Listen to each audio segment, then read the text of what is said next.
Welcome to UC India FM. मैं हूँ आपकी अपनी आरजे सोनी और आप सुन रहे हैं कुछ बेहतर आपको हमेशा सुनाता है यूसी इंडिया एफएम। चलिए आज हमारे साथ हैं एक मेहमान। जी हाँ, गुफ्तगू एहसास में हमारे साथ है एक मेहमान जिनका लेंगे हम आज इंटरव्यू, जैसे कि मैंने आपको पहले ही न्यूज़ दे दी थी। तो हमारे साथ हैं बहुत ही प्यारी सी और स्वीट सी एक्टर जिनका नाम है वंदना मैम। तो हेलो वंदना मैम। हेलो। कैसी हैं आप? बस एकदम बढ़िया। और आजकल आपका लॉकडाउन का टाइम शाइम कैसा जा रहा है? लॉकडाउन का टाइम बहुत अच्छा जा रहा है। कुछ इनोवेटिव सीख रहे हैं, कुछ समझ रहे हैं, फैमिली के साथ टाइम स्पेंड कर रहे हैं और कुकिंग भी सीख रही हैं। हाँ, बहुत सारा कुकिंग नया रेसिपीज ट्राई किया है इस बार, जो कभी नहीं किया वो अब इस लॉकडाउन में कर रहे हैं। बहुत ही बढ़िया हो गया। चलिए मैम, जैसे कि हमें पता है आपको 10 ईयर हो चुके हैं। आपने 2010 में स्टार्ट किया था इंडस्ट्री में, अपना पहला जो सीरियल स्टार्ट किया था, साथ निभाना साथिया। हाँ, तो तब से लेके ये 10 साल का जो एक्सपीरियंस है आपका कैसा रहा? बहुत सारे उतार चढ़ाव भी आपके लाइफ में आए होंगे, तो इसके बारे में हम जानना चाहेंगे। बहुत ही दिलचस्प, बहुत ही अच्छा रहा मेरा ये 10 साल का एक्सपीरियंस इस इंडस्ट्री में। बहुत सारा प्यार मिला है और अभी भी मिल रहा है और आशा करती हूँ कि आगे भी मिलेगा। बिल्कुल, उतार चढ़ाव। हाँ, और करीबन साथ निभाना साथिया सीरियल जब शुरू हुई 2010 में और 2017 जुलाई में एंड हुई है, तो 7.5 साल तो मेरे एक ही प्रोजेक्ट में चले गए। मेरे बच्चे भी बड़े हो गए उसी प्रोजेक्ट के दरमियान। एक ने 10th क्लियर कर दिया, एक उसी बच्चे ने उसी दौरान डिप्लोमा भी क्लियर कर दिया। तो हाँ, तो ऐसा लग रहा था कभी कभी तो कि ये जॉब चल रही है मेरी, क्योंकि जनरली जब हम जॉब लेते हैं तो जब तक अगर हम रिटायर नहीं होते तब तक है, तो उसी जॉब के दरमियान आपकी पूरी फैमिली लाइफ सब कुछ आगे बढ़ता रहता है। तो बहुत ही अच्छा एक्सपीरियंस रहा। उसके बाद भी मैंने कई सीरियल की, ससुराल सिमर का किया, फिर मुस्कान की, हमारी वो सिल्क किया। लास्ट आपका सिल्क ही था ना? नहीं, सिल्क के बाद मुस्कान किया। सिल्क के बाद मुस्कान, हाँ, वो 2-3 महीने चला, वो दिसंबर में वाइंड अप हुआ। और फिर नेक्स्ट ये साल चल रहा था, कुछ डिस्कशन बातें चल रही थी, तब तक लॉकडाउन आ गया। अभी देखते हैं। हाँ, तो जैसे कि हम लोगों को पता है आपके 2 बेटे हैं, युहान और पूर्वा। युहान और पर्वा। हाँ जी। तो क्या आपने सोचा है इनको भी इसी फील्ड में लाना है या इन लोग कुछ अलग करेंगे? नहीं, उनकी चॉइस है, उनको जो करना है। हमने कभी कोई फोर्स नहीं डाला है। उनको अगर ये फील्ड में आना है तो आ सकते हैं। फिलहाल तो युवान तो इंजीनियरिंग कर रहा है और छोटे बेटे ने अभी 10th क्लियर किया है, तो अभी वो अपनी जर्नी शुरू करेगा। तो हाँ, बाकी उनकी मर्जी है। इंजीनियरिंग करने के बाद अगर एक्टिंग फील्ड में आना है तो एक्टिंग करे, या फिर जॉब करना है तो जॉब करे, उनको जो ठीक लगे। तो जैसे कि हर किसी का मैम एक वो होता है कि हाँ मैं फ्यूचर में इनके साथ काम करूंगी, या दिल से ख्वाहिश होती है कि मैं इनके साथ काम करना चाहती हूँ। क्या आपकी भी ऐसी कोई ख्वाहिश है? एक्चुअली तो ऐसी कोई ख्वाहिश नहीं है, क्योंकि आई बिलीव इन अपॉर्चुनिटी। और मैं वो जो अपॉर्चुनिटी वो मुझे मिलती है, वो it's like god gift to me. तो मैं उसी को एक्सेप्ट करती हूँ, और ऐसी कोई मेरी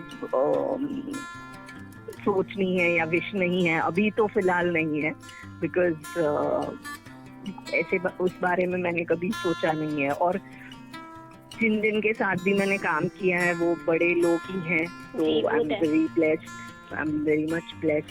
तो मैम, जैसे आपने जो कैरेक्टर प्ले किया था साथ निभाना साथिया में उर्मिला जी का, तो हम लोग एक लाइन सुनना चाहेंगे उस डायलॉग की। कोई भी सीरियल का कोई भी डायलॉग अगर आप बोल दे तो। ओके।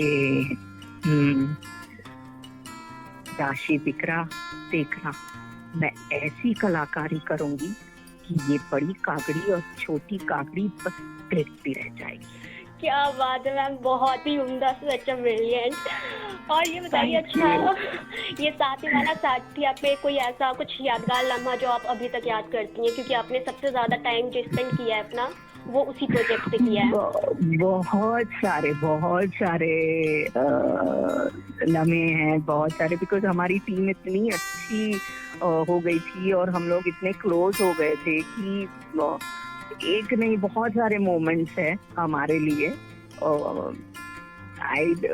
हाँ, एक मोमेंट मैं आपको बता सकती हूँ कि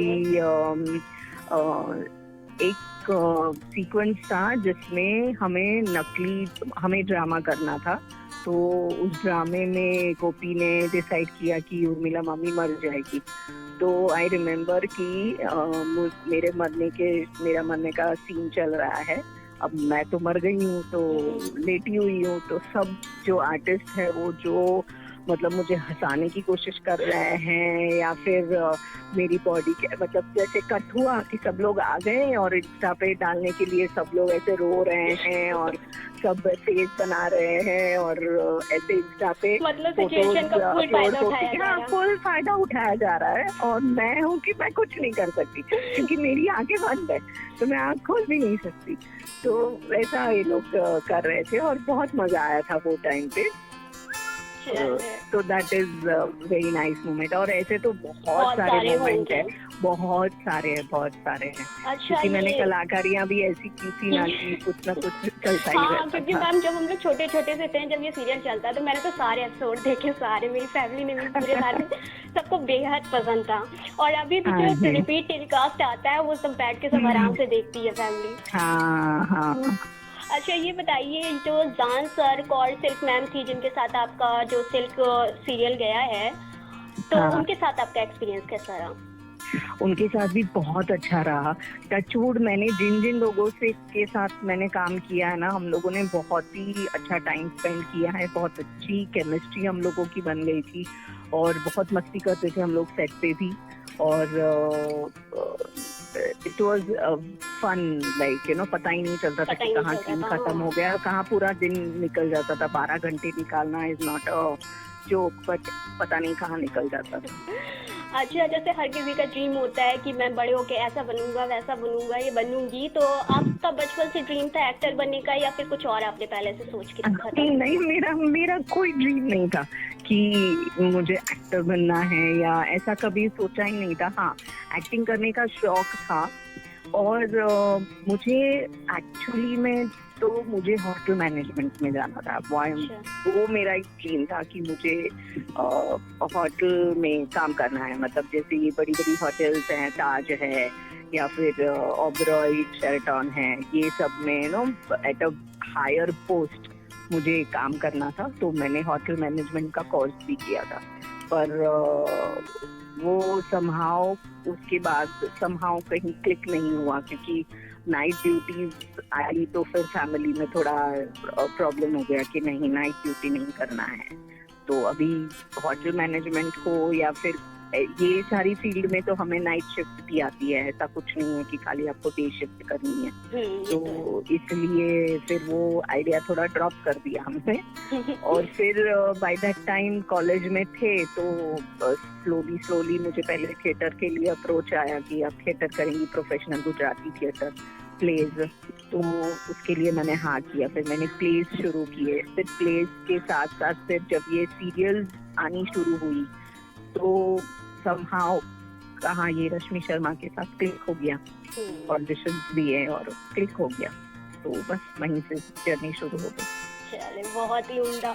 मतलब वो काफी टाइम पहले आपने डिस्कस किया होगा, सोचा होगा और एकदम से आपको अपॉर्चुनिटी मिली। माशाल्लाह, क्या बात है। और आपका 10 ईयर निकल भी गया, देखते देखते पता भी नहीं चला लोगों को। हाँ, कहाँ पता भी नहीं चला।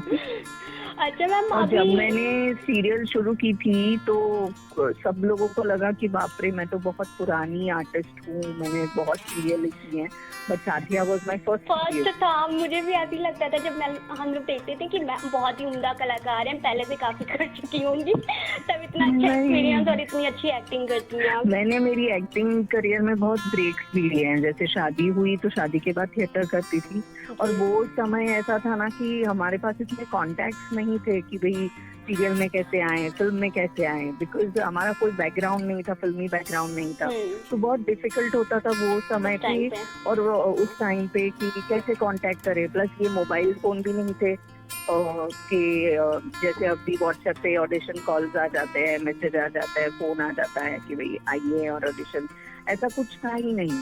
मतलब कहीं ना, मतलब इतने दूर दूर से पता भी नहीं चलता था कि कैसे कांटेक्ट करेंगे। तो वो टाइम पे इसीलिए मन करता था कि भाई मैं भी सीरियल में काम करूँ वो समय में, पर कोई कांटेक्ट नहीं था तो फिर छोड़ देती थी कि कहाँ ढूंढने जाऊंगी मैं, इससे बेटर थिएटर करते रहे, देखेंगे अगर आगे नसीब जागा तो।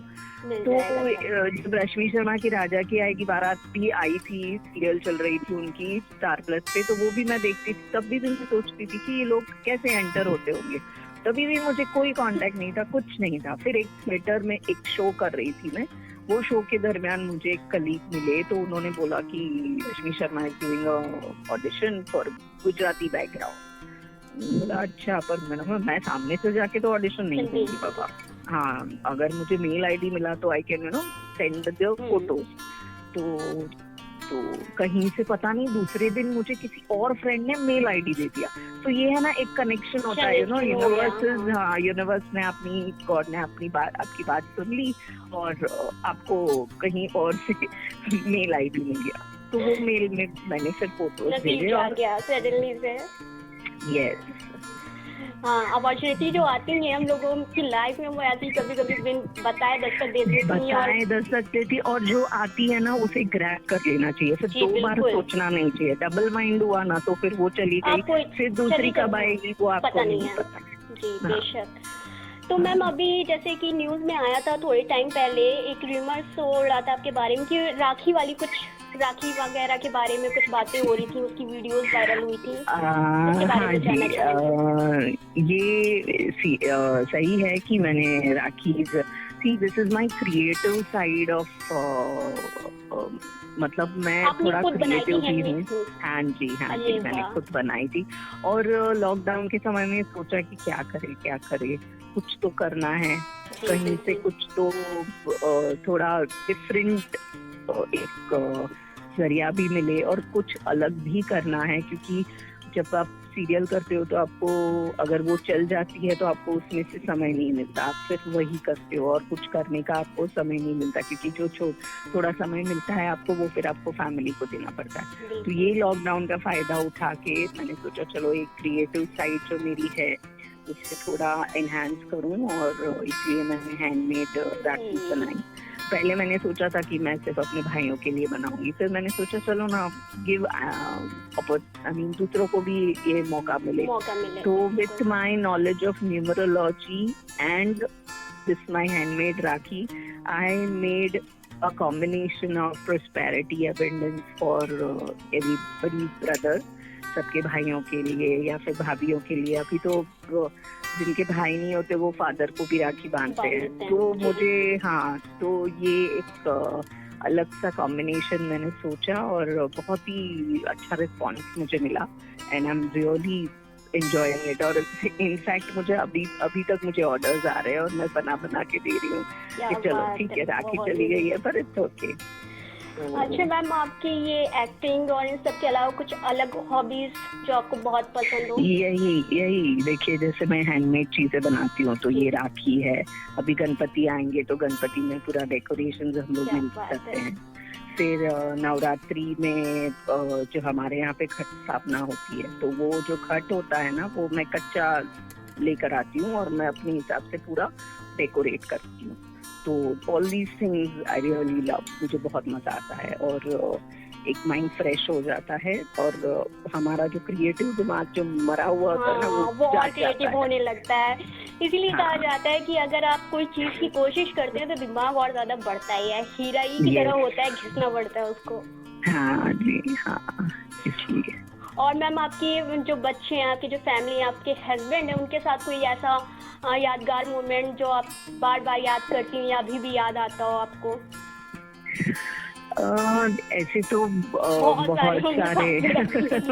सारे मोमेंट्स है, बट एक फनी मोमेंट है जब मेरा सेकंड बच्चे की डिलीवरी हुई थी, तो मैं हॉस्पिटल में थी। तो जब मुझे डिस्चार्ज मिलने वाला था, तो मेरे हस्बैंड और मेरा बड़ा बेटा युवान दोनों आए हुए थे एंड बस हम लोग रेडी हो रहे थे और सब पैकिंग वैकिंग चल रही थी।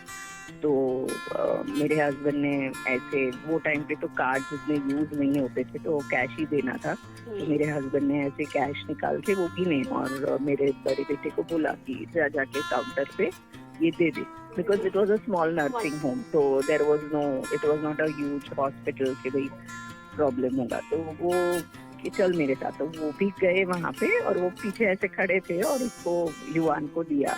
तो युवान ने वो पैसे रिसेप्शनिस्ट को दिए, बोले ये पैसे लो और मुझे मेरा भाई दे दो।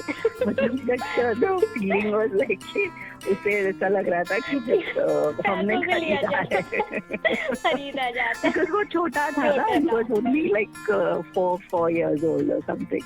तो वो एक मोमेंट अभी भी हम लोग हंसते हैं, सोचते हैं ना कि क्या तुमने कैसे दिमाग लगाया और क्या बोला, और वो एकदम इंस्टेंट आ गया उसके दिमाग में और उसने ऐसा कहा, तो बहुत मजा आया। क्या बात है। तो मैम आपके फेवरेट सॉन्ग तो होंगे, और चलिए आप हमें ये बताइए कि आपका फेवरेट सॉन्ग कौन सा है? मेरा फेवरेट सॉन्ग है एक तो है कभी कभी मेरे दिल में ख्याल आता है, फ्रॉम कभी कभी फिल्म, जी। और एक है बाहों में चले आओ, और हाँ, और अभी के मुझे ये गुड न्यूज फिल्म के सारे गाने बड़े पसंद है, बड़े पेप्पी है, मजा आता है। तो जब भी मैं राखी बनाती हूँ ना बैठ के, तो मेरे एलेक्सा पे मैं गुड न्यूज के गाने बजाती हूँ, तो एकदम एनर्जी आ जाती है और मजा आ जाता है। क्या बात है। हाँ। तो मैम अगर चंद लाइनें हो जाए ना तो मजा आ जाए हमारे लिसनरों अरे को बाप रे, भी। नहीं बाबा, नहीं, I am not a good singer, नहीं, गाने अच्छे लगते हैं, सुनने अच्छे लगते हैं। अगर मैं इस गाना भी गाने लगी, एक्टिंग भी करने लगी, तो फिर सिंगर क्या करेंगे ना। हाँ वो तो है, बट जो अपना काम है हम नहीं करना है। हाँ वो गुनगुना लेता है, वो ठीक है, पर वो नॉट यहाँ पे नहीं।